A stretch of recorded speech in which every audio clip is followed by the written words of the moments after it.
see. There we go. Can you guys hear me?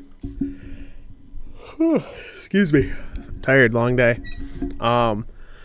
So it's been a minute since I've been able to to stream or kind of do any kind of video content. Just been crazy here. Really busy. Busier than I was expecting this for this time of year. So obviously, it's a good problem to have. But yeah, I'm happy about that. But it's kind of taken me away from wanting to, being able to make video content that I've wanted to make. But today's a special day. Today is our 2-year anniversary here at Game Time. So I had to do something here. I'm gonna stream for a little bit, talk about some things. If anybody's watching and wants to ask questions, feel free to ask questions in the chat, and I'll respond and answer if I can. My intention is to answer every question as long as it's nothing too personal question wise, right? But first and foremost, super excited. We've made it 2 years. 2 years is a big deal, obviously. I don't even know if it's more important, but the big thing about that is man, time flies. I remember, end of 22 and beginning of 2023, kind of, working on really getting this thing set up and ready to go, and it feels like yesterday. It really does with everything. It's crazy how the older you get, the quicker time goes, is what it really feels like. But maybe you guys had a chance to see my Facebook post. If you didn't, today's the 2-year for the store.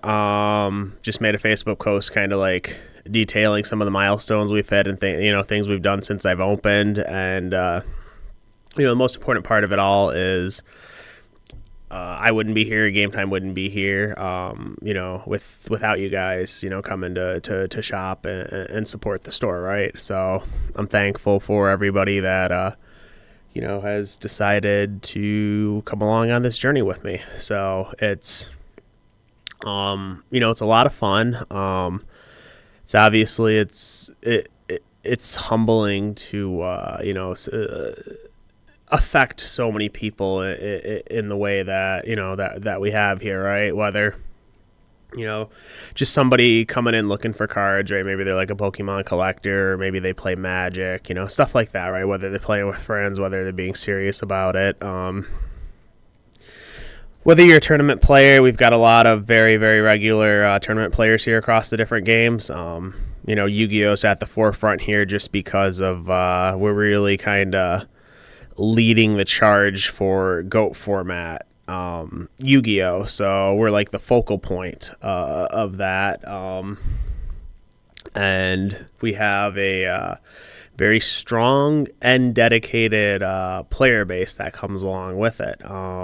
So it's it's exciting to kind of see those guys get out there, because I see them every week, right? My Yu-Gi-Oh guys, I see them here play every week, and it's it's exciting whenever these big events roll around for Yu-Gi-Oh to kind of see them get out there and have a chance to kind of to show off their skills against like these big tournaments, right? To kind of show it off to the rest of the world, right? Because I get I have a front row seat to just how terrific these players are here every week, right? And it's always cool just whenever the big events roll around. If I can't go there myself to watch the event, if it's not local, right, and I'm here with the store, I'll have it up on our we've got, let's see, can I get my finger there? Yeah, we've got the big monitor on the wall we use for the round clocks and whatever. If I don't have anything going on, I'll have the big events being streamed up there. And yeah, it's cool to see the local guys get on the feature matches, and you can cheer them on and stuff like that. That's a lot of fun. But whether you're a customer or you're a tournament player, I've got a couple guys, they'll just they'll come in here and we'll chat, right? And it's kind of chat for a little bit every week or every couple of days or every couple of weeks or whatever. And yeah, everybody that's chosen to kind of come along for this journey. It's we wouldn't be here without you, obviously. So, like I said, I'm really, really, really appreciative of all that. And yeah, I mean, we do a lot here, and I think, I try to be a net positive for the communities that I'm involved in. For Pokemon, I'd like to believe we have one of the largest selections of single Pokemon cards in the state. We carry a lot of cards. Pokemon always been big here. Last 6 months, it's been crazy, just like it has everywhere else. But we do that. We do midnight releases. We do pre-releases. Sometimes those things are very, very draining. I've had nights before where I'll get out of here at I'll have a midnight release on a Friday night going into Saturday morning. I'll get out of here at 5 a.m. and I don't really get out of here. I'll just fall asleep on the floor or on a chair in the back here because I'm back here at 8, 9, 10 in the morning, ready to go for the next day on Saturday morning. So it's it can be draining, but I know the community appreciates it. The people that do come out for those events. So that kind of makes it all worth it, right? But we do that. My Pokemon trade night. Been doing that since last year. It slowed down during the holidays last year, but now it's back in full force. We had our April trade night last week here. Last Saturday, so a couple days ago. We had 40 something people here trading. It was pretty much standing room only with all the people kind of hovered around the cards and the binders and trading with each other. People opening packs, having a good time. That was really exciting. I tell everybody that comes in here, I've collected my whole life, so I'm these trade days where everybody brings in all their stuff to trade or their extra cards to show off with their collection. I'm a kid in a candy store with that. I just love, I love kind of being around the cards and just kind of seeing how everybody collects, right? Because really everybody's got their own unique story about what they collect, how they got into it, all that kind of stuff. So it's cool to hear all these different these different perspectives on things, right? Everybody comes from all these different walks of life. So when we're all here, we have something in common. We're all here celebrating a hobby that we all enjoy being a part of, right? So those events are really cool. I've worked with City of Southgate in the past, with the library and things like that, putting on special events where I'll donate a bunch of product and we'll do something with the kids or things like that for a day. Like Pokemon Day last year, I took a bunch of starter decks over to the Southgate library and donated the starter decks at my time. And just kind of taught the kids how to play Pokemon, explained to talk to the parents about it. Spent a couple hours with it. It was a lot of fun. I really enjoyed that. It's always cool to see new people get in the hobby. And then on the Yu-Gi-Oh side of things, I've always been a competitive person. I don't really have anything super competitive going on in my life right now outside of I want to make Game Time the best it can, right? That's kind of what I'm using to fuel my competitive side right now. But I'd like to think I still have that competitive, the competitive nature and competitive drive there. But the Yu-Gi-Oh guys that play, we've got some of the best GOAT players on the planet for the GOAT format for Yu-Gi-Oh. So that's really, me being a competitive person and me kind of, seeing how competitive it gets here, on the Friday nights, especially for a Friday night GOATs. It's really cool to see. Plus, whenever there's these big events, a bunch of the guys from the store are going out to these big events, and they're usually finishing pretty high up on the leaderboards for it. I think there was a bigger GOAT tournament last weekend here, and I think four of the guys in top 8 were regulars here, and then 2 more of them have played a couple of times in the last year. So it's that's always really, really cool.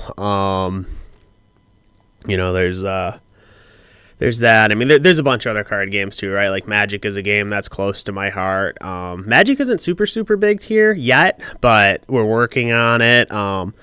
Getting some regular Commander groups up here playing Commander, so trying to kind of like, get get more turnout and more interest in that, because Magic is a very fun game, and it's a different game from my time, but it's still pretty fun. Got a comment here in the chat. Let's see.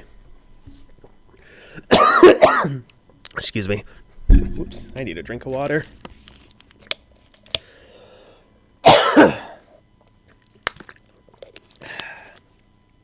Dang. Thanks, Josh. Appreciate your comment. Josh says, congrats on the 2 years, DJ. Hope you and the wife are doing good, and the kids as well. Yeah, it's like I said, it's been quite a journey. This was kind of, for those that don't know, a little bit of history about me is from 2003 to 2011. Had another couple of card stores in the area. It was called Card Castle, and then 2011 came and went.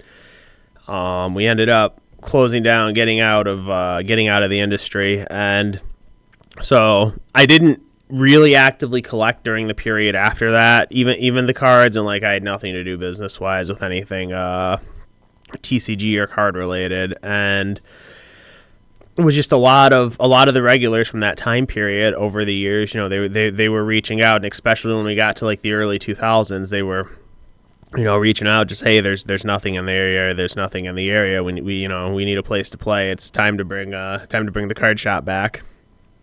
And it's something I had like floated the idea around in my head since like 2018, 2019. Just it had been back there, and my brain was always like, if I find the right opportunity, if things kind of,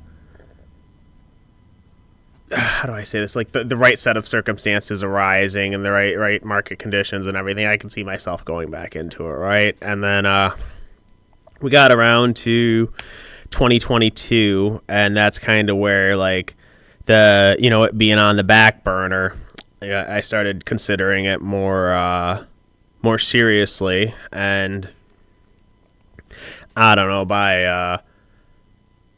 by September, October 2022, that was kind of where I made the decision, all right, we're going to, do some research into this and try to make it happen. I felt like it was a good time. There was nothing going on. So I felt that I would be a net positive to the Downriver community being open. So I decided to pull the trigger and, make it happen. So it took a couple of months to kind of do a little bit of research, do all the boring shit to get everything set up, and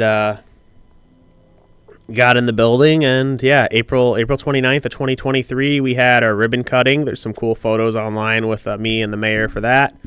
April 29th of 2023, we opened up. So been a heck of a 2 years here between now and then. The store is very different than it was. There is, for better or worse, a lot more items in here. Drives my brother crazy. It's a little bit, it could be, better presentation on everything than it is. Like that's something that, do need to work on. But yeah, there's a lot of items and cards in here now, and it's kind of, snowballed into something here that I would not have expected when I opened 2 years ago. I wasn't 100% sure what to expect going in.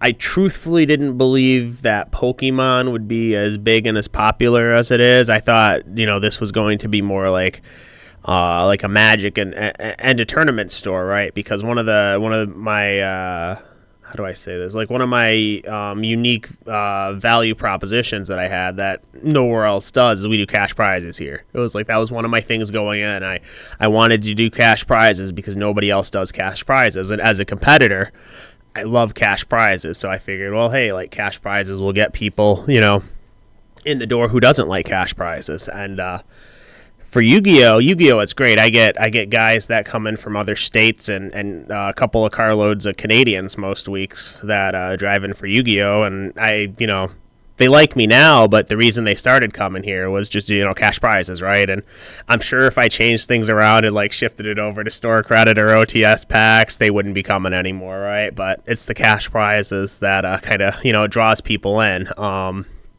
Something surprising for me that I learned is Magic players seem to not like cash prizes. I don't know why. I've had a lot of pushback with cash prizes with Magic players to where they would rather win store credit or like win, like a pre-release kit or a sealed commander deck or a sealed booster box or something over $100 and some store or cash, right? And the way my brain works is, why not just buy what you want with the cash?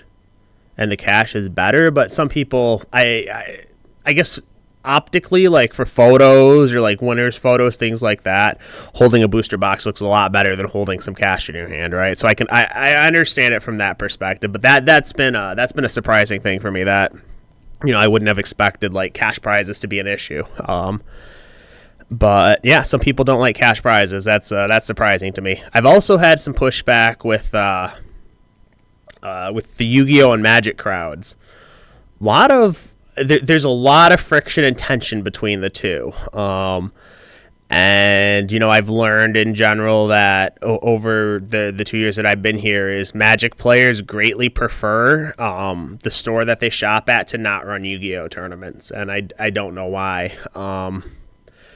But yeah, that's I've run into some issues with. I don't even want to call them issues, but like there's been some friction there, right? Where I wouldn't have expected it to be like that, but I've heard from several Magic players that just tell though I've talked to them once or twice, and we won't come to your store because you run Yu-Gi-Oh tournaments, and like something like that I would have never expected. I mean, I don't know why it's a small community as it is. Why do we want to gatekeep like that? But everyone's entitled to their own opinion and everything. And hey, look, if they don't want to be around Yu-Gi-Oh players or play at a place with Yu-Gi-Oh players, that's completely their, prerogative. They can make those decisions. So yeah, that's been something that surprised me. I'm trying to think what else. I think the growth. I think in the last 6 months, the growth has been. Like of the hobby, right? Specifically Pokemon is what I'm talking about, but like the different games in general. The growth has surprised me of it all. Things kind of boomed during COVID, and I mean even Magic, we were kind of in a bear market for Magic for a while, and over like the last 6 months or so, we've kind of broken out of that with Magic, and everything's starting to trend upwards with Magic. Pokemon, it was already big, and in the last 6 months, it's a runaway freight train right now with Pokemon. Yu-Gi-Oh! Every couple of weeks we're getting a new guy or two to that plays GOAT format. Just depending on the time of year and what's going on and all that. I get anywhere from like 15 to 30 people here for Yu-Gi-Oh! GOATs. And we have like, I don't know, 70 or 80 active players. It's just, not everybody's here at the same time. So it's kind of crazy. Something else that I'm kind of proud of with the GOATs, where it's gone with the cash prizes and everything.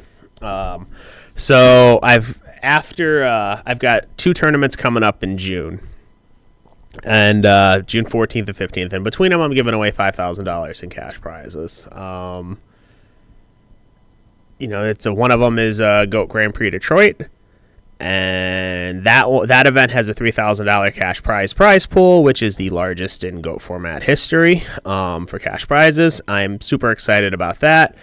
And the cooler thing for me is the top 3 highest cash prize pool GOAT Grand Prix events have been or will be as soon as June rolls around and this year's Detroit happens. It will be GOAT Grand Prix Detroit 2025. Followed by GOAT Grand Prix Detroit 2024, and then in third place will be GOAT Grand Prix Detroit 2023. So, all 3 of the biggest prize pool cash prize GOAT Grand Prix in history will have occurred at game time. Like that's pretty cool. So how do I say this? I'm excited about that. I'm like kind of, proud to kind of lead the way and move forward and try to like kind of drive this format forward and try to grow it, right, on like a national and international level for GOAT format. And I feel like we here were at the forefront of it all, right? So that's exciting. A lot of cool things going on here. I alluded to it a little bit on my Facebook post, but I've got a lot of very very big plans for this year. So excited to see how that all plays out.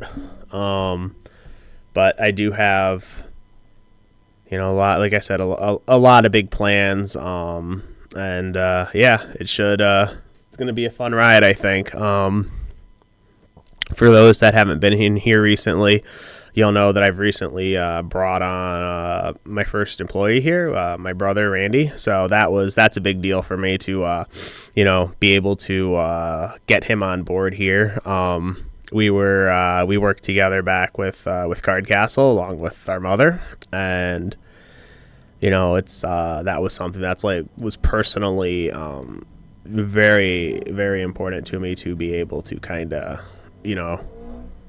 put the team back together, so to speak. So I'm excited about that. It is a little stressful, like it's bringing somebody on that isn't yourself, like expenses go through the roof and everything else, right? So it's a lot more uncertainty and a lot more, it's a lot scarier now, but I think Randy is definitely going to provide much more value than, right? So I think the value that he will provide is worth it. He's definitely bringing a lot of firepower to the team. It's gonna once he's settled in here, it's gonna free me up to do more of like this, like the ancillary content, right? Like get out there with my hand cam and record videos, talking to people, do more interviews, do things like this, podcasts, right?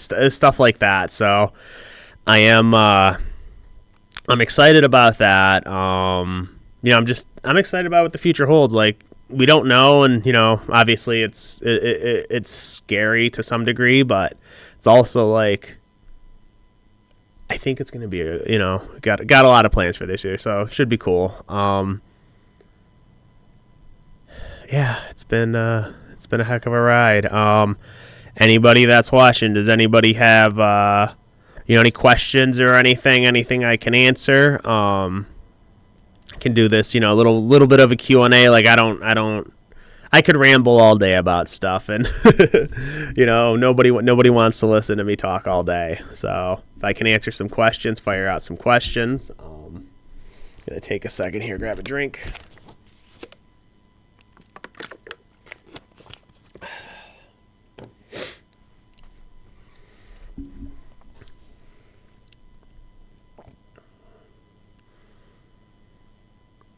But I if you had asked me 2 years ago when I opened where I thought I'd be in 2 years, I wouldn't have had a good answer. Like, I think when I opened, my mindset was I just wanted to pay the bills and break even, right? Get to that point with the store and kind of float from there.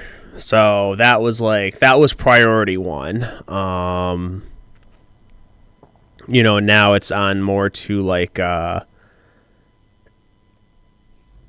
working on growing and expanding and kind of really turning this into something, because in my mind, like, Game Time has the potential to to be something special, right? And it's completely on me to actually do that, right?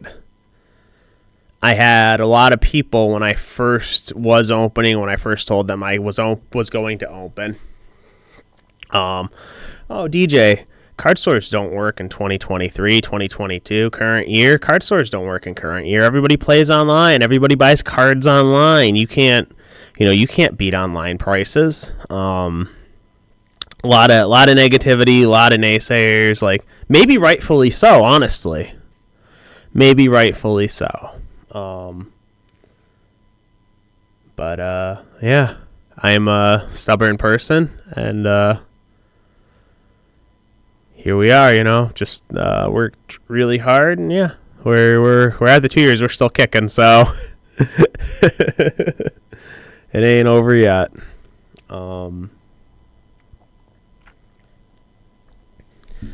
Got some plans. I'm not ready to announce anything. Won't be for a while, but I do have some plans for goats going forward into the second half of this year and the first half of 2026. Goats is going to be basically full steam ahead.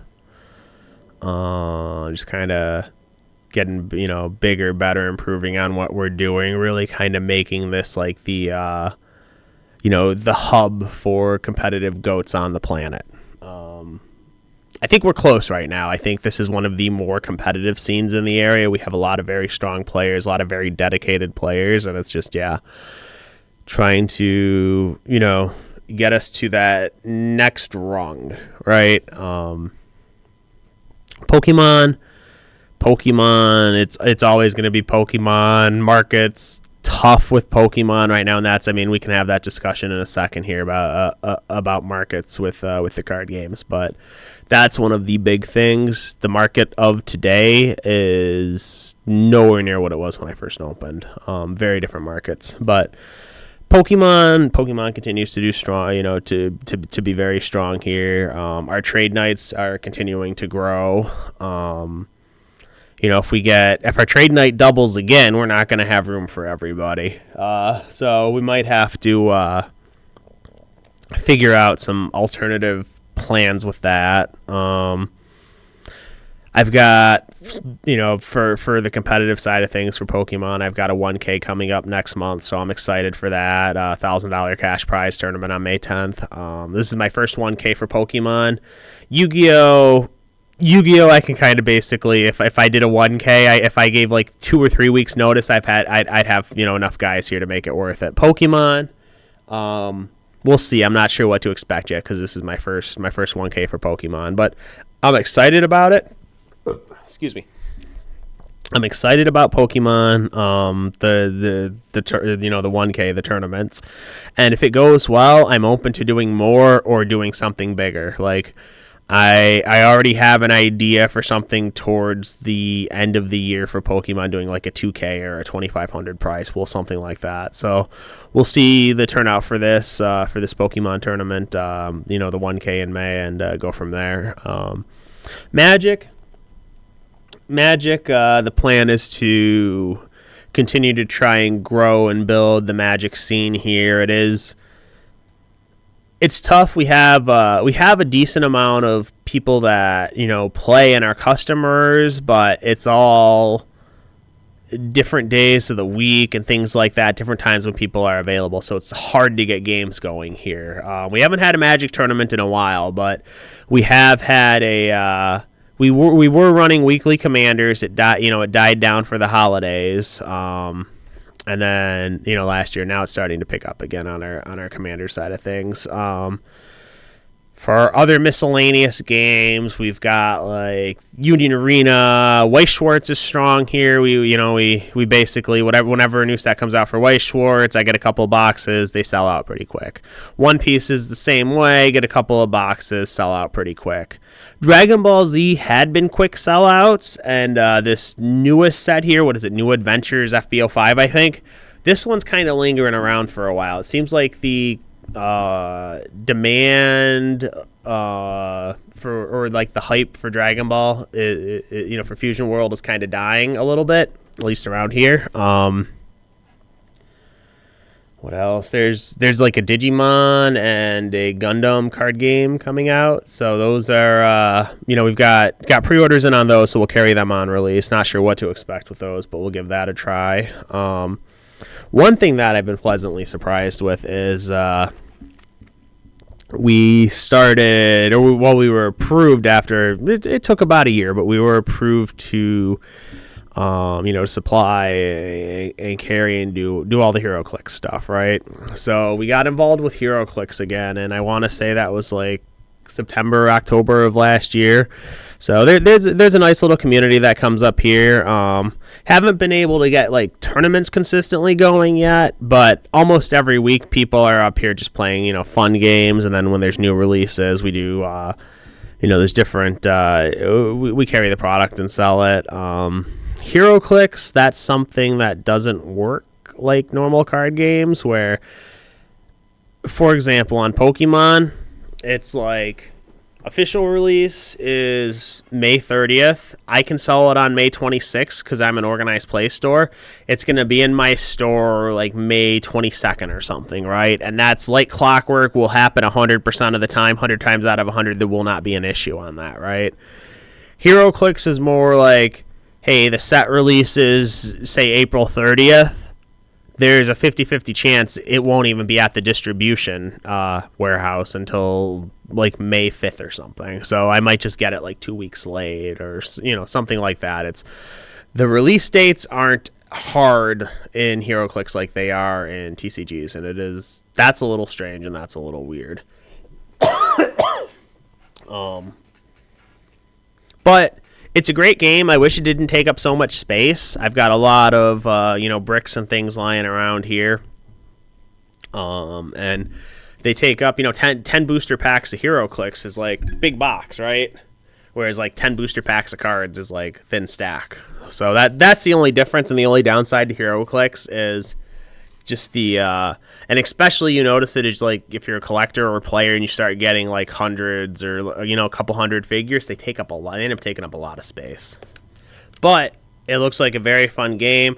The guys that play it up here are pretty they're pretty diehard. They travel to bigger events and things like that. They really get into it. So that's cool to see. We got one guy that drives here. I think he drives like an hour each way when he comes up to play, and he's here probably 3 times a month playing, sometimes 4 times a month. So anytime people are putting in that effort, I respect the hustle, I respect the grind that people put in for that. It's definitely something. So I guess now we can talk about the market some. And again, if you guys have any questions, feel free to to drop them in chat, and I'll answer them if I can. But market wise, when I first opened, we were coming out of COVID. So here we go. We got a question I can answer before we dive into the market stuff. 2 years in, what's the secret to keeping the lights on? I think the secret to keeping the lights on is, so if you don't know me, from 2003 to 2011, I owned another couple of card stores in the area. It was called Card Castle, and the experience gained from that is or has been invaluable to me. So I think the biggest secret, at least for myself, is I'm a friendly dude who likes chatting about cards. Everybody that comes in here, provided it's not like a big rush, I like to have a conversation with every one of my customers, right? Whether if it's a kid just getting into the card games, like there's stuff we can talk about. If it's like a seasoned collector, what kind of cards do you collect? What's your favorite card in your collection? Things like that. Like we can have a conversation there and relate, right? And then even if it's like a tournament player, right? We can share like war stories from the battlefield, right? Because I've been a competitive person myself. So that's kind of I try to have a conversation with everybody, and at the end of the day, it's like everybody that's in the store, we have something in common, right? We both enjoy the hobby, whether you like playing tournaments, whether you like collecting. All that, right? Like you're in here for a reason, and it's just fun conversations. That's one of the coolest parts about this job, if you would call it that, is I get to talk to people from I was talking to some customers in here earlier today, and said the same thing. It's like I get to talk to people from a bunch of different walks of life and a bunch of different, backgrounds. Some people are very well off. Some people are like 18-year-old kid, going to school with a part-time job that buys like one card a month or something, right? So I get to see a lot of different different people in different stages of life that collect different things. So that's kind of, everybody has their, own little unique story, and it's cool being able to hear that. But yeah, I'm just kind of rambling on now. Basically, to sum it up is, I think number one in anything retail related, it's customer service, right? You have to be friendly. And I think it helps that I'm genuinely passionate about cards. I've been around it since Pokemon's first set came out, base set. So it's been, 25 years now or whatever, almost 30 actually. Shit, I'm old. But it's been, a lifelong thing for me. So, yeah, it's customer service and, being friendly to people. And right now, if you ask 10 game stores, 9 of them are probably going to say Pokemon. It's no different here. Pokemon, has been big since I first opened. And then over the last 6 months, it's really gotten, it's gotten crazy. Like, I've always had a big inventory of singles, and now I think finally the word is really getting out about what exactly I have in stock here. So it's new people every day. Most of them are Pokemon collectors, things like that. So yeah, when it's not swamped, I love to have a conversation about everybody that with everybody that comes in the door. Sometimes that's not possible. If I've got like a tournament running and a couple of customers, it's not possible to hold a conversation with somebody. But at the very least, when possible, I do try. And yeah, that's kind of where that's at, I think some people have, I think a customer service is more like you either have it or you don't to some degree. Like I think it's a hard thing to learn. And I'm fortunate enough to, I would consider myself decent at interacting with people at least. So I don't think I'm too socially awkward, so that helps.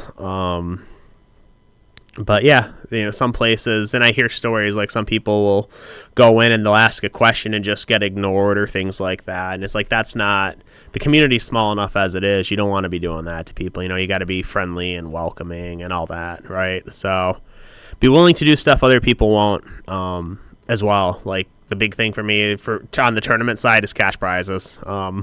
People like cash prizes, so they come play at my store. It's really that simple. And then yeah, for Pokemon, people like single cards, and I have a big selection of singles, so they come shop at the shop at the store. But yeah, diving into the market talk for a second, the market today is very different than it was for like the first year and a half when I was open.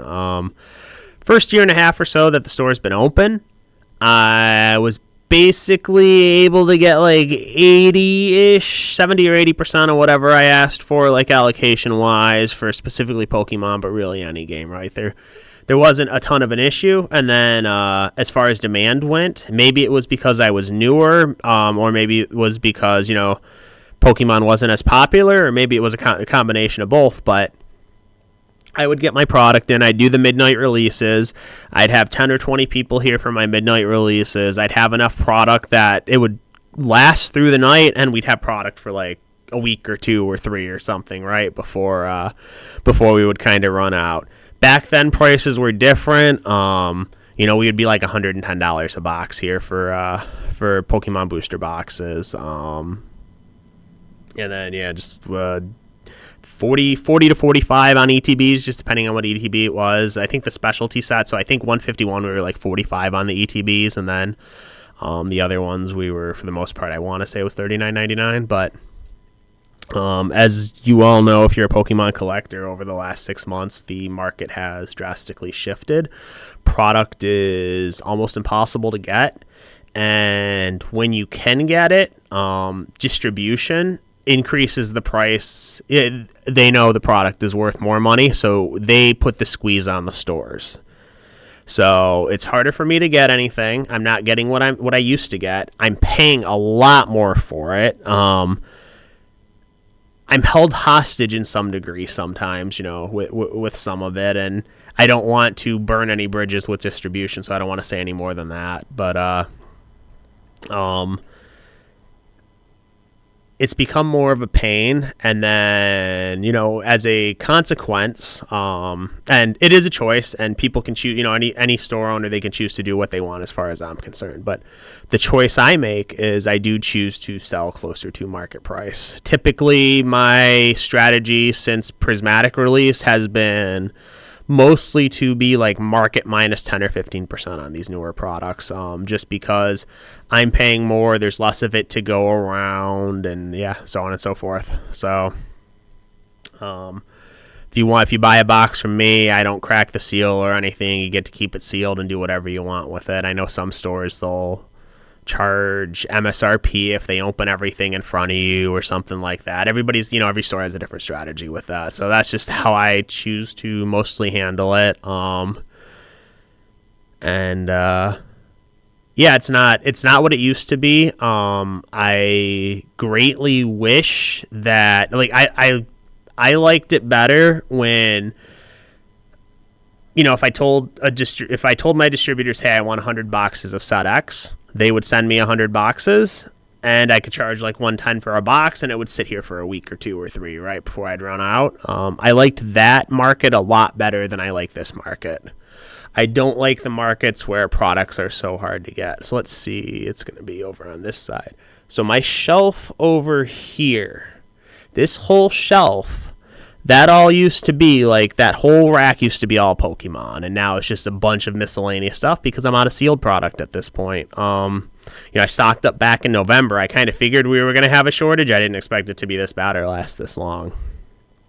So now I'm out just like everybody else is. But, yeah, I liked it better when I could have, a wide selection of booster boxes. In the past, I would have like 30, 40, 50 boxes on my shelves at once, a bunch of ETBs, a bunch of the little like special collections tins, things like that. Everything would be... I liked that better than I like this, because one of my things, I always feel bad. Somebody comes in the store and they leave without buying anything. Like they took the time to come visit the place and check it out, right? And then I didn't have anything for them. So, I don't like people to feel like they've wasted their time. And when people come in and out and they don't purchase anything, I always feel bad about that. And that's more common now, than it was, say, like a year ago, right? And most of that is people come in looking for like a pack of Pokemon, and I just don't have it. So.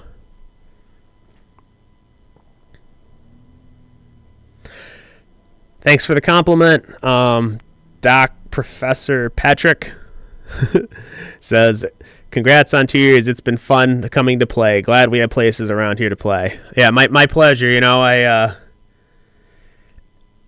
I'm not going to do everything right, or I'm not going to do everything that everybody agrees with, right? Some people can find, you'll be able to find, no matter who you are or where you go, you'll be able to find things to nitpick about, or like things you don't like or agree with, right? But in general, I do try to, I offer a place for people to come play. I try to be like a net positive on the community. Like, I do a lot of stuff. I do kind of, I donate my time and donate product when I can to help out, kids. Like last year, I partnered with the Southgate Library. We did a whole thing where I taught a bunch of kids how to play Pokemon, donated starter decks, things like that. We do the trade nights here for Pokemon. People come in here all the time asking me to look at cards because I've got a bunch of tools in the back here. I give them my professional opinion on whether I think they're gradable or what they're worth or things like that. And then I try to offer like fair trade in and buy prices. Obviously, I have a ton of overhead being a store, so I have to make something. But yeah, I try to be anywhere between 50 and 75% on cash, depending on what it is, and then like 60 to 80% store credit, just depending again on what we're talking about. And then high end stuff, I'll pay more. Like, I had a guy, if you came in and tried to sell me a base set booster box, I'd pay like 85 or 90% cash on that thing. And I don't think Yeah, I think that's about peak. I don't think you're gonna find anywhere else better on the offerings, like trade-ins and stuff I do. So I try overall to be like a net positive on the community being here.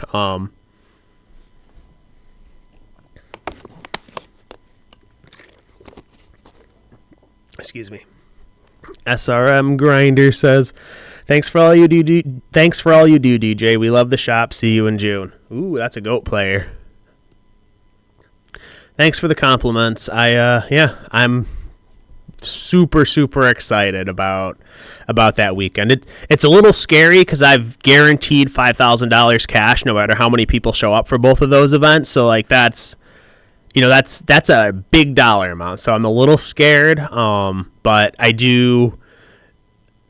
I have confidence in the community showing up and playing, and I think they're both going to be big events.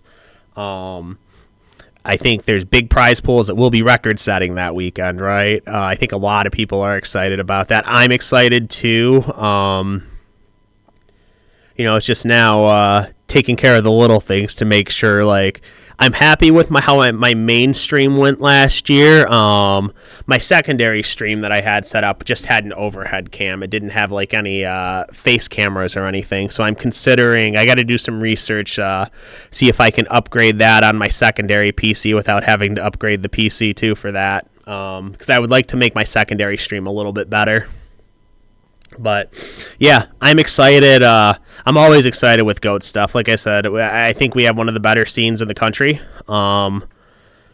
So possibly in the world. And we get big turnouts. We do big cash prizes. People show up for it. So I love putting on stuff like that. And I think we're at the forefront with things. And honestly, I mean, this is probably the first time I'll say it publicly, but my goal is to get these events, these GOAT Grand Prix, to the point to where I can say, hey, this one event will have a $5,000 cash prize pool. Because I think at that dollar amount is where you can start justifying, like, people flying in from, say, like, Italy or Europe or other countries, right?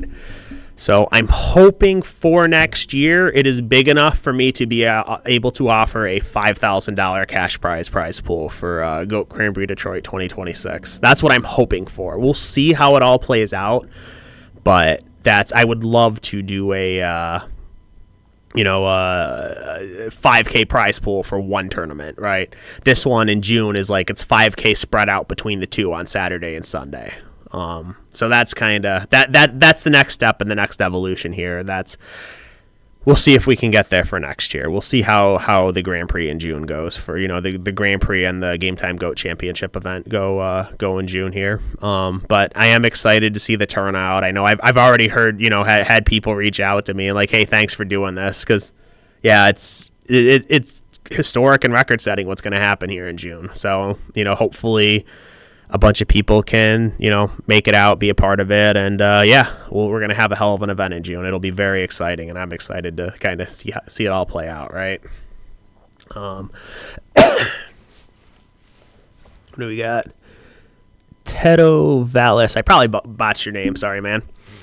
Do you see a different type of excitement between different TCG release events? Are some groups more excited to crack and hang out while others get their stuff to go?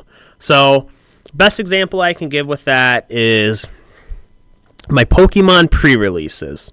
Anytime I do anything for my midnight release or midnight pre-releases for Pokemon, even though I'm dead tired by the time that rolls around, I want people to be happy and have fun and have a good time because, the experience is just as much of it, right? Like, if you're out here at midnight for one of those release events, you're here for a reason, right? So it's about giving that experience. So I'm always super excited and hyped up, and I'm high energy when those things happen. So especially the pre-releases. Here for our Journey pre-release, we had 4 Ends Reshiram pulled that night. At the time it was like listed as $1,000 card on eBay. So, somebody pulled it, and we'd start. I'd walk over, I'd start clapping and take a photo and get it posted on Facebook and congratulating them, things like that. So that's kind of like the energy that I like to bring to the pre-releases and midnight releases of these things. I do like to bring very positive energy and excitement. I want everybody here to have a good time, right? Because that's what you're here to do.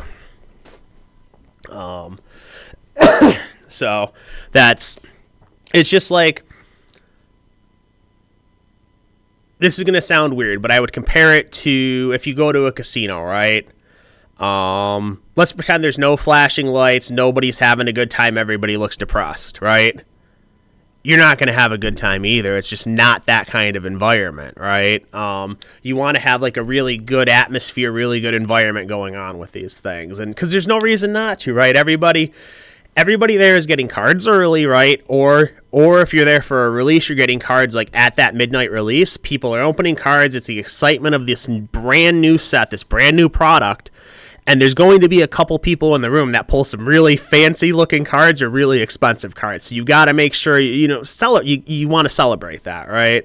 Because I know when I pull something good, personally, like if I pull a high ticket card or like a card that I was really chasing, I'm super happy about it. So that's the energy I bring to that, is like, you pull something you were looking for, or you pull like, expensive couple $100 or $1,000 card, I'm out there clapping for you. And, I always, whenever somebody pulls something big here, I always ask them, it's like, hey, do you want me to take a picture? Picture of you holding it and then congratulate you for pulling it. And most people do. Like even my Pokemon trade night last week, we had a couple came in, Stephanie and Steve are their names, I believe. And they had they had found some Journey Together, or Prismatic Evolutions packs somewhere, right?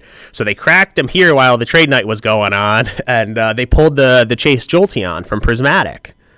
And it's like, hey, that's like a $300 card or more, right? So celebrate that. It's like, hey, you want to take your picture? She was cool with it. So it's on Facebook now, congratulating her for the pull. And it's exciting, right? So that's kind of, you want it to be that way so that if like the newer people or people newer to the hobby, you want that feeling of excitement and that rush, like when you pull something good, right? And celebrate it.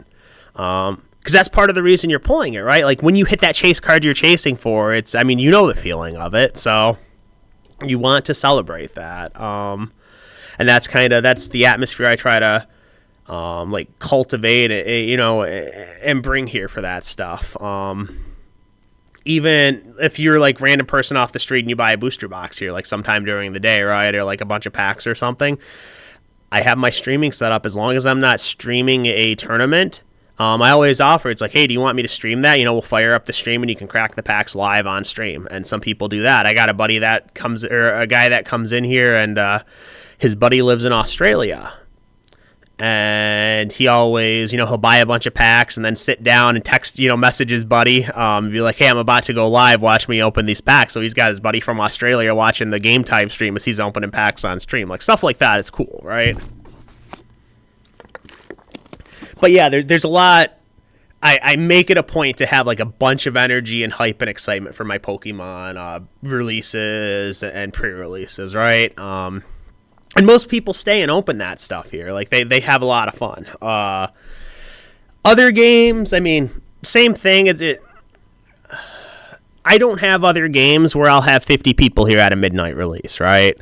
So the energy is a little bit different for Pokemon, or like 60 people for a midnight release. Like the energy is a little bit different between Pokemon and other games, but anytime somebody buys like a box or packs and pulls something good, it's all about, I'm all about celebrating that, because at the end of the day, you're gambling, right? On average, you're not going to pull what you spent on that pack. So when you do, let's celebrate it. And that's kind of, that's where my mind is with that. But yeah, Pokemon for sure is the most hype. But even last week we had a couple boxes left of the new Yu-Gi-Oh set, that Quarter Century Stampede, and we sold like 5 that day. This last day here that I ran out of them, and a bunch of good stuff was pulled that day. And so celebrate that, high five, things like that, right? I'm glad you had fun at the midnight release for Journey Together, Patrick. I'm excited for Destined Rivals too. Everybody that's been in the store, I tell them, as a collector, I'm super excited. Like I'm 100%, I'm going to master set that set, and I'm very excited for that. As a store owner, I'm terrified. I am terrified. For the first release of Prismatic, like January 17th, we had like 55 people here at the midnight release for that. We had people that were like, they brought like a propane heater and camped out and stuff. And that was like the middle of winter time for the Eevee set, right? This Destined Rivals, this is the Team Rocket set, and it's at the end of May. It's summertime, right? I think there is a chance we have like 80 or 100 people here for that midnight release, and there is no way in hell I'm going to have enough product to go around if I get that many people here that night. So that terrifies me as a store owner, right? Just not having, people take time out of their day to come here, and I won't have enough for them. So that is terrifying. But working hard behind the scenes to try to get as much of this product as I can for it, because it's going to be a big set. I was able to make things work for Prismatic. I got a lot more than most places, so I was happy with that. We'll see how it ends up all playing out with Destined Rivals. But yeah, as a collector, super stoked. As a store owner, terrified. Oh, man. Yeah. Yep, my brother stood in line for Halo 2 at a GameStop, and he waited like 6 or 7 hours with his buddy when Halo 2 was releasing. So I never really did a ton of the midnight release stuff myself growing up. Once we had my other store, Card Castle, we would do like midnight releases for Magic and things like that. But just waiting in line for something for myself, I didn't. But that was a lot of fun. And just like when I do my trade nights on my Kid in a Candy Store, the midnight pre-releases, it's the same thing here. Like I don't, nobody's coming in to shop at the store at 1 a.m, right? So once everybody's sitting down and starts opening packs, I can kind of walk around and see what people are pulling, and we're all cheering each other on and shit. It's a lot of fun. It really is. It's a cool experience. I'm glad it's like that, because I had somebody come in here like the week after my Journey Together pre-release and said they had went and did another one someplace else, and they had said there was like absolutely no energy. Nobody was clapping. Nobody was even excited about any of the cards they pulled. And it's like, shit, that sucks. But yeah. I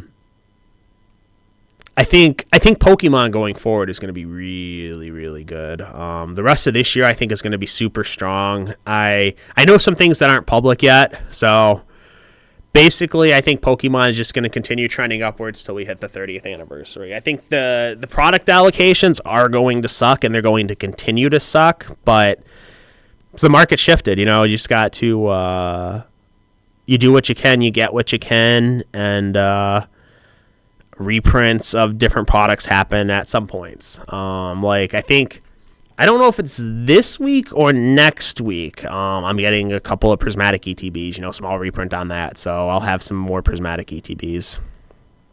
We'll see little products like that'll kind of, reprints, or like maybe they'll make a specialty collection with a pack of Prismatic and a couple other sets or something, kind of like how they did with the Iono Bellable. Like we'll see the harder to get sets. We'll see them sprinkled out throughout the year. I think the one caveat is going to be booster boxes. I think most sets we're going to see a second wave of boxes at some point, but the second wave is always much, much smaller than the first. And that's going to be it.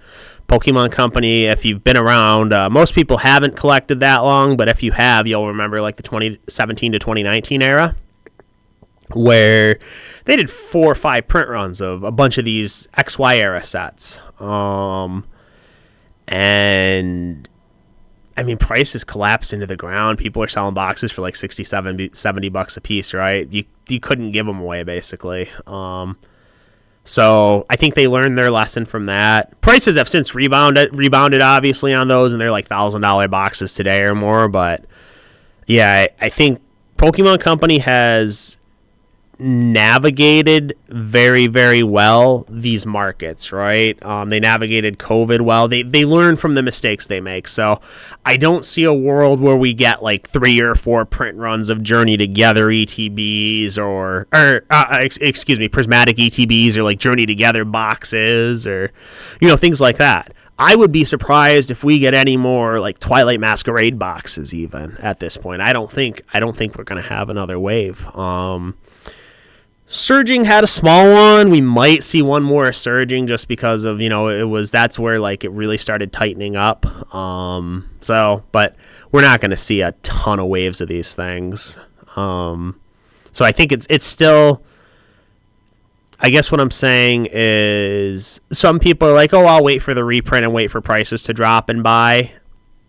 I don't think that's wise. I don't think the prices are really going to crater. I think the prices are what they are. That's how the market works. It's supply demand. Right now we're just at a stage where the demand is very, very, very high. And yeah, if you're looking for product, I've been telling people for the last month or two, if you're looking for product, especially of newer sets, your best spot is going to be to show up at a pre-release, because you're going to pay $30 or $35 for 7 packs of the newest set. And get to have some fun playing.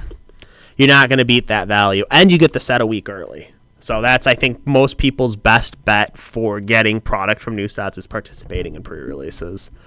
Outside of that, it's just right place, right time with the product. It seemed like for Journey, at least, a lot of your big box stores have a ton of the blister packs. So they will have some around. That's something I can mention on the stream here. I can say this. So I have gotten my hard numbers from one supplier so far on Destined Rivals.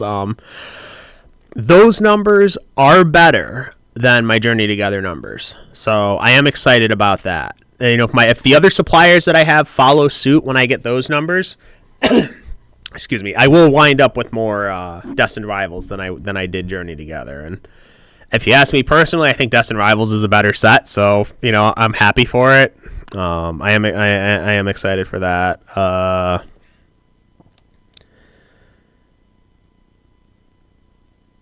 Yeah, and then midnight release. My pre-release allocation will be the same as it was last. I'll have kits for 20 players for the pre-release. So if you haven't heard, the way I'm handling my pre-release for Destined Rivals is going to be a midnight one, so it'll start Saturday, May 17th, 12:01 a.m. The registration for that event will open at 5 p.m. Friday, May 16th. And you can come sign up and then be back here before midnight to participate in the event. And that's just how, that's how it'll work. So I expect a line at my door when I open on that Friday, and I expect to sell out in like 10 minutes. And then, the pre-release will start at midnight. So it'll be exciting. I wish I had more kits. I would love to participate in that thing myself, but it doesn't work like that. But yeah, for the actual midnight release, it looks like I'm getting a little bit more product than I did for Journey. A little bit more of everything from at least one supplier. More boxes, more ETBs. I'm even getting blisters from this specific supplier, which I didn't get from for Journey. So I'll have the sleeved blister packs, like the ones that you would see hung up at Walmart or something. So that's cool. And then, after all the hype about Rivals, after Destined Rivals, we get the black and white reprint. I say reprint, but yeah, we go back to black and white. I don't know exactly what's public and what's not public with that, so I don't want to say too much, but I know that one's pretty hyped up. And then basically what they've got planned out for the next half of this year is going to be pretty good too. And then just building up to the big 3-0, the big 30th anniversary, which is insane. That's going to be something. That really is. I'm excited for the 30th anniversary of Pokemon.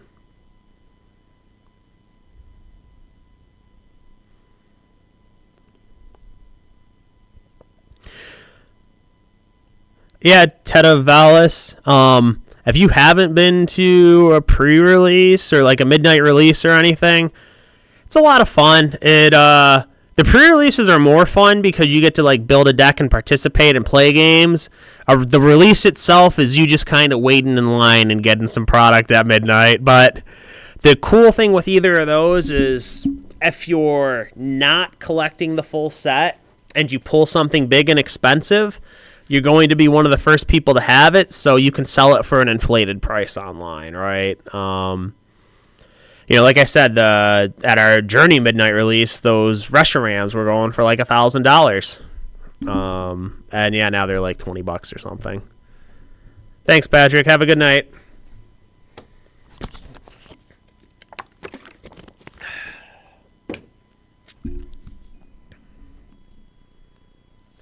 Does anybody else have any questions for me or anything? Anything you want to talk about, guys?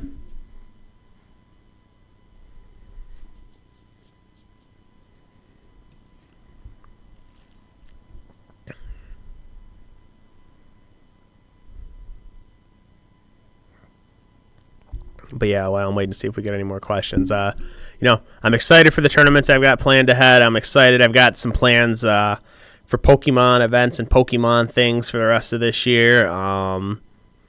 Trade nights are good. I did 2 in March and 1 in April. I don't think I'll be able to do 2 in May. I think there's too many things going on, but I might be able to squeeze 2 in June. But yeah, if it's possible for me to do 2 a month, I don't mind hosting them. 2 a month. People love it, so that's something. Yeah, keep going with those. One of the big things I'll be doing in here, and hopefully hoping to get it in and get it set up over the next couple of weeks here. Plan on getting a 3D printer, and I will be 3D printing some items to sell here. So like one of the things that I've always wanted to do, even back from Card Castle era, I wanted to do like deck boxes and sleeves. Like we had the custom play mats and things like that, but I've always wanted to do deck boxes and sleeves. I can't 3D print sleeves, but I can 3D print deck boxes. So that's a cool start. Gonna do stuff like that. Probably some like plastic figures or things like that.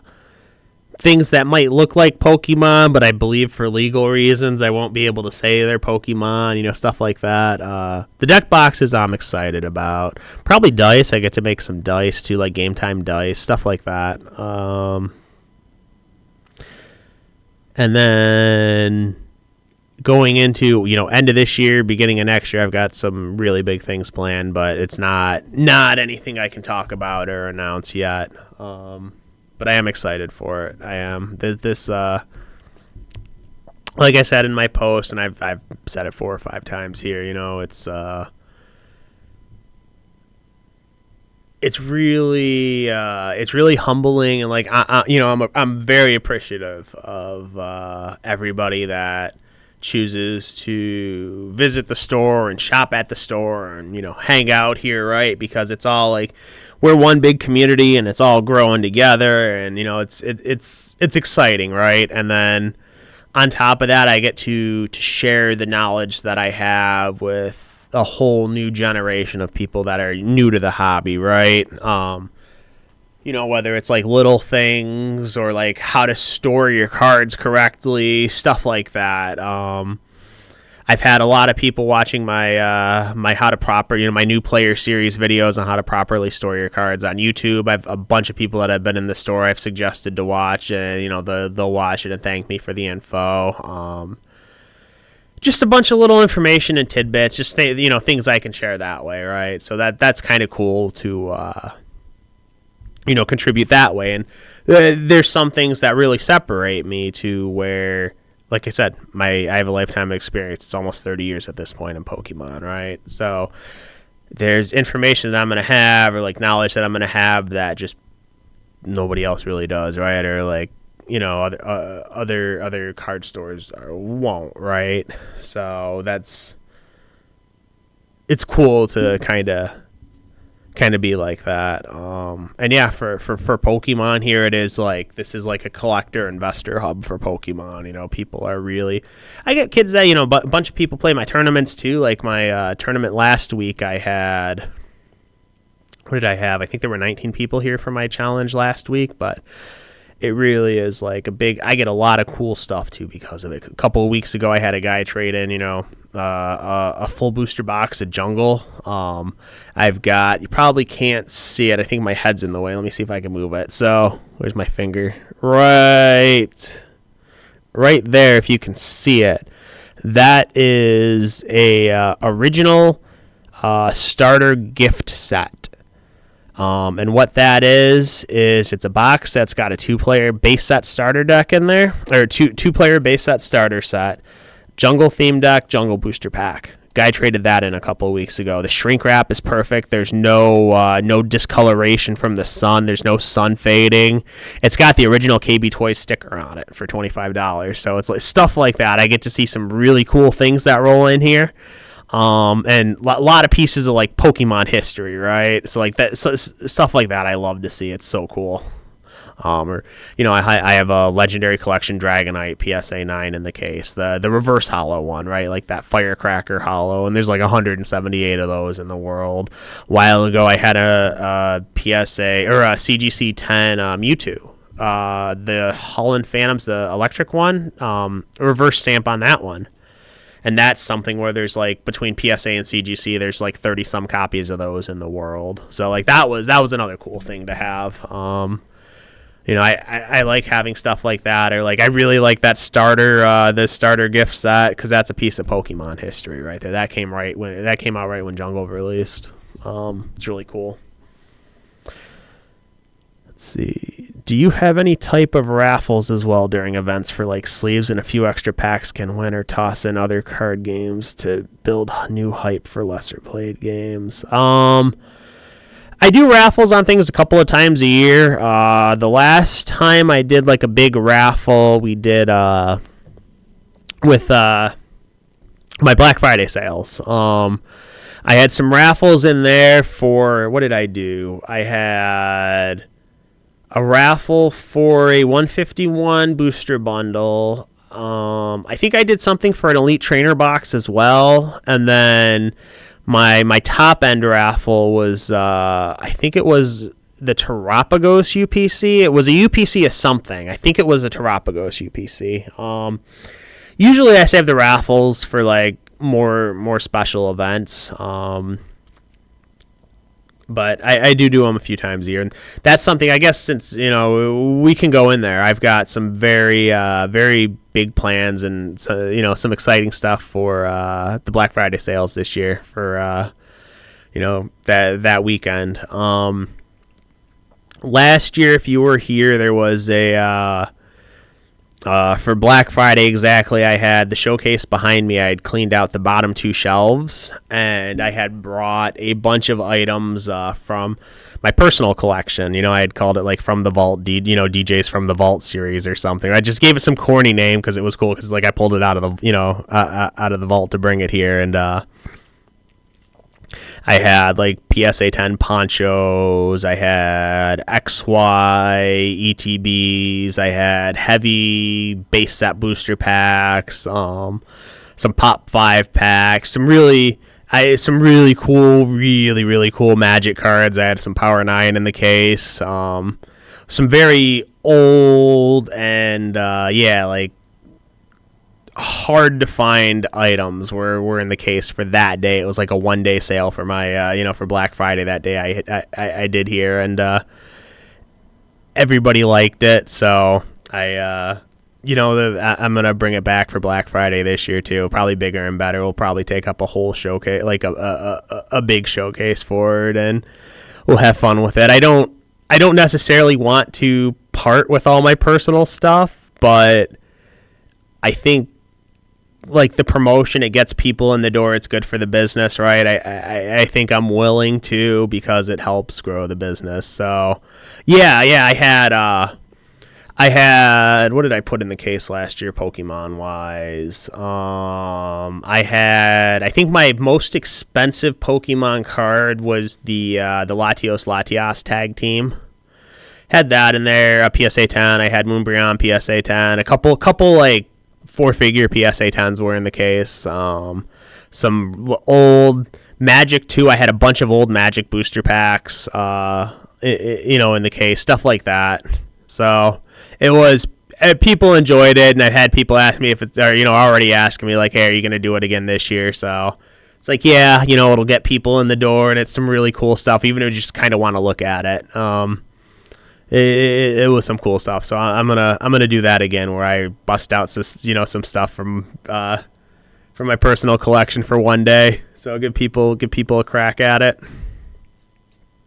Don't know what yet. I'll figure it out when we get close to there, but I'll definitely make sure I bring some cool stuff.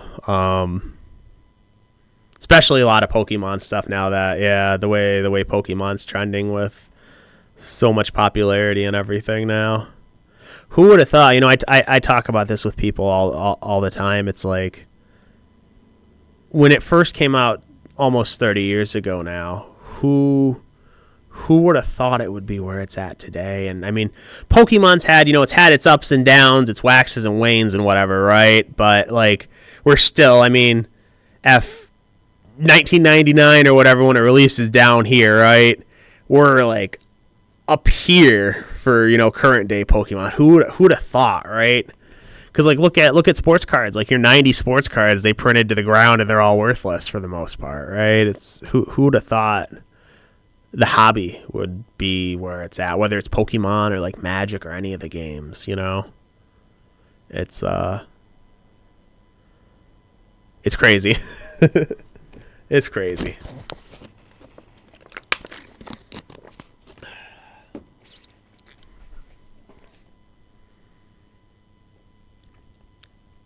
But yeah, it's it's a lot of fun. It's fun to be part of it, and yeah, if you're watching and you want to stop it and have a chat about cards, I love to chat about cards. People bring me in like binders of their personal collection all the time just to show off like they got a new card or something. It's fun to look. I got one guy that comes in here, and cool dude, but man, am I jealous. He's got so I didn't actively collect from like 2010 to 2020 or 2021, right? That's kind of like 2012 to 2021. I didn't really collect. So there's like 8-9 years there missing, where I didn't get rid of anything I had, but it wasn't like I was actively collecting everything from every set or anything. So I only have a few, just a very small amount of cards from that era. But I've got a guy that comes in here and, a little rough around the edges, but he's a nice guy overall. I think he means well. He's got, I don't know, like 8 or 9 binders. Like that was his bread and butter. I think he started collecting in 2011, and he's got basically everything from that decade, and he's pulled like 95% of it. So just looking at all his binders and all these cool cards, like, you son of a bitch. I'm jealous. So it's cool to see. It really is. But yeah. Do you guys, anybody out there have any more questions or anything? Want to ask me anything?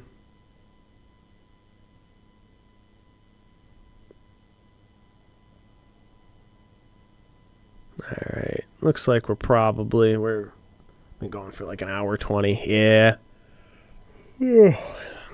Probably should wrap up here. I gotta be up early tomorrow, grab some packages and things like that. So I guess, is there anything else I want to talk about right now? I don't think so. I think we're good.